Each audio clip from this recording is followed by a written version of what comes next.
अस्सलाम वालेकुम। I hope सब लोग बिल्कुल ठीक ठाक होंगे। तो आज मैं आप लोगों के साथ मसाला बोटी कबाब की रेसिपी शेयर कर रही हूँ। जैसे कि बकरा ईद आने वाली है तो हम लोगों को काफ़ी ज़्यादा रेसिपीज़ की ज़रूरत पड़ती है, और ख़ासकर ऐसी रेसिपीज़ जो चटपटी हो, चटखारेदार हो और उसके साथ साथ टाइम की भी बचत हो। तो ये रेसिपी हम लोग बगैर प्रेशर कुकर के और बगैर ही हम लोग कोयला जलाए बनाएंगे। इसको आप लोग इजीली अपने किचन में बना सकते हैं। तो यहाँ पर हम लोगों ने इस गोश्त को नरम कैसे बनाना होगा बगैर प्रेशर कुकर के, वो आपको आगे जाकर बताऊंगी कि मैंने इसमें ऐसा क्या डाला है कि जिससे हम लोगों को प्रेशर कुकर की जरूरत भी नहीं पड़ी। तो चलिए शुरू करते हैं रेसिपी को। बिस्मिल्लाहिर्रहमानिर्रहीम। सबसे पहले यहाँ पर मैंने लिया है गोश्त। तो यहाँ पर मैंने बीफ लिया है हाफ केजी। इसको मैंने इस तरह से बड़े बड़े से नॉर्मल से पीसेस में कट कर लिया है। अब यहाँ पर हरी मिर्चें और अदरक लहसुन को जो है यहाँ पर मैंने फाइन से चॉप करके डाल दिया है। आप पेस्ट बनाकर भी डाल सकते हैं। तो यहाँ पर मैं 1 टीस्पून नमक डाल रही हूँ या टेस्ट के मुताबिक, 1 teaspoon coriander powder, 1 teaspoon chili flakes और 1 टीस्पून यहाँ पर मैं डाल रही हूँ रेड चिली पाउडर, और 1 टीस्पून ही यहाँ पर मैं डालूंगी जीरा पाउडर।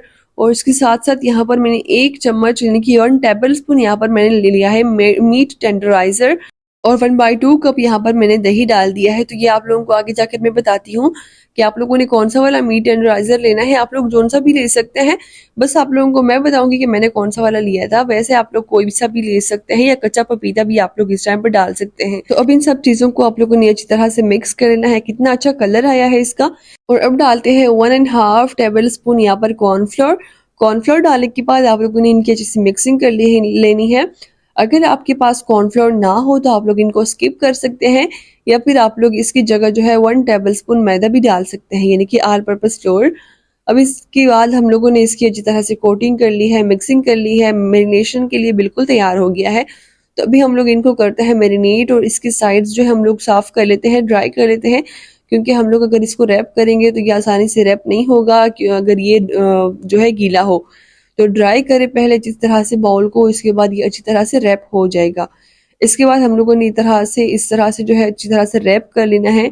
अभी ये रैप होने के बाद हम लोगों ने इसकी मैरिनेशन करनी है। तो मैरिनेशन की टाइम आप लोगों को बता दूं, वैसे तो जब मीट टेंडराइजर डालते हैं तो 1-2 घंटे के लिए ही हम लोग इसको सिर्फ मैरिनेट करते हैं, लेकिन मैंने इसको जो है 5 घंटे के लिए मैरिनेट किया था ताकि काफ़ी अच्छा रिजल्ट मिले मुझे। तो 5 घंटे मैंने इसको फ्रिज में रख दिया था। इसके बाद यहाँ पर मैं आप लोगों के साथ मिल रही हूँ 5 घंटे के बाद, देख लेते हैं। तो अभी मैं आप लोगों को बता दूं कि मैंने कौन सा मीट टेंडराइजर लिया था। तो आप लोग देख सकते हैं इस तरह का पाउडर होता है, पाउडर फॉर्म में। तो आप लोगों ने देखा कि कैसे होता है। इस तरह का जो है मीट टेंडराइजर आप लोगों ने कोई सा भी लेना है, कौन सी भी कंपनी का लेना है आप लोगों ने। तो इसके बाद यहाँ पर ये जो मैरिनेशन हो गई है थोड़ा सा मिक्स कर लेंगे, और इसके बाद हम लोगों ने इसका मेन जो है लास्ट वाला जो स्टेप है वो कर लेना है। तो इसकी कुकिंग कर लेनी है हम लोगों ने। तो इस तरह से यहाँ पर जैसे मैंने आप लोगों को बताया कि मैं प्रेशर कुकर का इस्तेमाल नहीं कर रही, तो इसी पैन में यहाँ पर मैंने डाल दिया है 1/3 कप ऑयल। तो ऑयल डालने के बाद हम लोगों ने ये मैरिनेट किया हुआ गोश्त डाल देना है। तो अब यहाँ पर हम लोग ये गोश्त डालते हैं, और उसके साथ साथ अगर अभी तक आपने चैनल को सब्सक्राइब नहीं किया है तो सब्सक्राइब कर ले, क्योंकि आगे बहुत ही मजे की रेसिपीज आने वाली हैं। आप लोगों का ही फायदा है, क्योंकि अगर मैं आप लोगों के साथ रेसिपीज शेयर करूंगी तो आपकी ईद भी अच्छी होगी, आप लोगों ने अच्छे अच्छे से मजेदार से खाने और डिशेस भी ट्राई कर सकेंगे। तो इस तरह से हम लोगों ने सारा मैरिनेट किया हुआ गोश्त डाल दिया है। इसको थोड़ा सा मिक्स कर लेंगे। अभी थोड़ा सा हम लोग इसी बाउल के ऊपर थोड़ा सा पानी जो है डाल के हम लोग इसमें पानी डाल देंगे। तो उसी बाउल में मैंने यहाँ पर पानी डाल दिया है, तकरीबन 1 कप यहाँ पर मैंने पानी डाल दिया है। अब पानी डालने के बाद इनकी जो है अच्छी तरह से मिक्सिंग कर लें। तो मिक्सिंग करने के बाद हमने इसको करना ये है कि हमने इसको कवर कर लेना है। तो लेकिन थोड़े थोड़े से बबल्स जब ये स्टार्ट हो जाएंगे, इसके बाद आप लोगों ने कवर करना है जब बबल स्टार्ट हो जाए। तो बबल स्टार्ट हो गए, हम लोग इसको कवर कर लेते हैं 30 मिनट के लिए बिल्कुल मीडियम फ्लेम के ऊपर। तो 30 मिनट के बाद जो है मैं आप लोगों को दिखा देती हूँ। 30 मिनट के बाद आप लोग देख सकते हैं काफी जो है पानी ड्राई हो गया है। तो इसके बाद हम लोगों ने कवर हटा दिया है ताकि मजीद इसका पानी ड्राई हो, क्योंकि अगर हम लोग इसके ऊपर कवर रखने देंगे, ऐसे ही रहने देंगे, तो इसका पानी ड्राई नहीं होगा बल्कि ये गोश्त जो है और पानी छोड़ देगा। तो इस टाइम पर यहाँ पर मैंने 1 टेबल स्पून ऑयल और डाल दिया है, क्योंकि मुझे थोड़ा सा कम लग रहा था। तो अभी हम लोगों ने इसको तब तक भूनना है, तब तक कुक करना है कि जब तक इसका सारा जो मसाला और पानी है ये ड्राई नहीं हो जाती। तो आप लोग देख सकते हैं यहाँ पर मसाला और पानी सब कुछ ड्राई हो गया है। तो इस तरह से कुछ आप लोगों की मसाला बोटी लगेगी। तो अभी इस टाइम पर ये कुक नहीं हुई है अच्छे से, क्योंकि हम लोगों ने इसको थोड़ा सा और फ्राई करना है ताकि इसके ऊपर थोड़ा सा अलग सा जो है टेस्ट आ जाए, और टेस्ट के साथ साथ थोड़ा सा अलग सा इसके ऊपर कलर आ जाए।